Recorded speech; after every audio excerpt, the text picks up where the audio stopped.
Hey hi everyone, you are watching seeing shorts और आज हम डिस्कस करने जा रहे हैं सेक्शन 2061F जो कि है TCS on sale of motor vehicles. अब मोटर व्हीकल हर टाइप का होता है, चाहे वो इलेक्ट्रिकल ऑपरेटेड हो चाहे वो डीजल ऑपरेटेड हो, जिसके अंदर ट्रक, कार, बाइक्स, बसेस सब कुछ इंक्लूड हो जाएगा। तो फर्स्टली वी विल डिस्कस कि पर्सन रिस्पॉन्सिबल कौन है टैक्स कलेक्ट करने के लिए, कौन टैक्स को कलेक्ट करेगा। जो भी सेलर है जो 10 लाख से ऊपर के व्हीकल को सेल कर रहा है वो उस टैक्स को कलेक्ट करेगा। तो जो मैं 10 लाख की वैल्यू इसके अंदर निकालूंगा उसके अंदर मैं हर टाइप का टैक्स इंक्लूड करूंगा, चाहे मैं बात करूं जीएसटी की या कोई लोकल टैक्स की, हर इस 10 लाख की वैल्यू के अंदर इंक्लूड हो जाएगा। अगर कोई डिस्काउंट दे रहा है सेलर तो इस 10 लाख की वैल्यू से डिस्काउंट भी माइनस हो जाएगा। एट द एंड में बात करूँ तो हम इसमें इनवॉइस वैल्यू लेंगे। जो मुझे 10 लाख की लिमिट निकालनी है वो मुझे इंडिविजुअल व्हीकल की देखनी है। अगर मैं दो व्हीकल बाय कर रहा हूँ जिसमें से एक की वैल्यू 10 लाख से अबव है और दूसरे की वैल्यू 10 लाख से नीचे है, तो जो 10 लाख से अबव की वैल्यू का व्हीकल है उस पर टीसीएस कलेक्ट होगा, जो 10 लाख से नीचे की वैल्यू का व्हीकल है उस पर टीसीएस कलेक्ट नहीं होगा।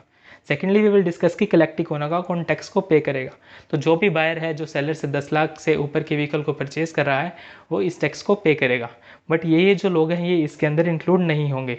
जैसे कि मैं बात करूं तो पब्लिक सेक्टर कंपनी, सेंट्रल और state government, embassies, local authority, dealer और डिस्ट्रीब्यूटर भी इसके अंदर इंक्लूड नहीं होंगे। अगर कोई सेलर अपने डीलर या डिस्ट्रीब्यूटर को व्हीकल सेल कर रहा है चाहे वो 10 लाख से अबव का हो तो भी इस पर टीसीएस कलेक्ट नहीं होगा। थर्डली वी विल डिस्कस की टाइम ऑफ कलेक्शन क्या होगा, किस टाइम पे टैक्स कलेक्ट होगा। तो जिस टाइम पे बायर अमाउंट को पे कर रहा है उस टाइम पे सेलर इस टैक्स को कलेक्ट करेगा। फोर्थली वी विल डिस्कस की रेट ऑफ टैक्स क्या होगा।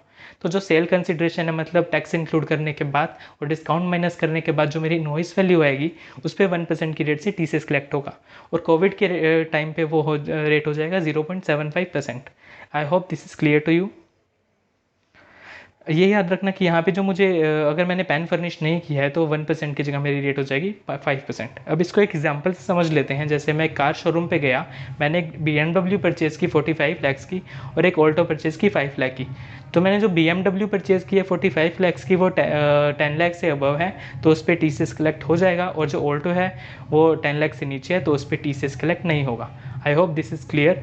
अगर आपको कोई डाउट है तो नीचे आप कमेंट सेक्शन में डाल सकते हैं। अगर आपको वीडियो अच्छी लगी तो लाइक कर दीजिए, चैनल को सब्सक्राइब कर दीजिए।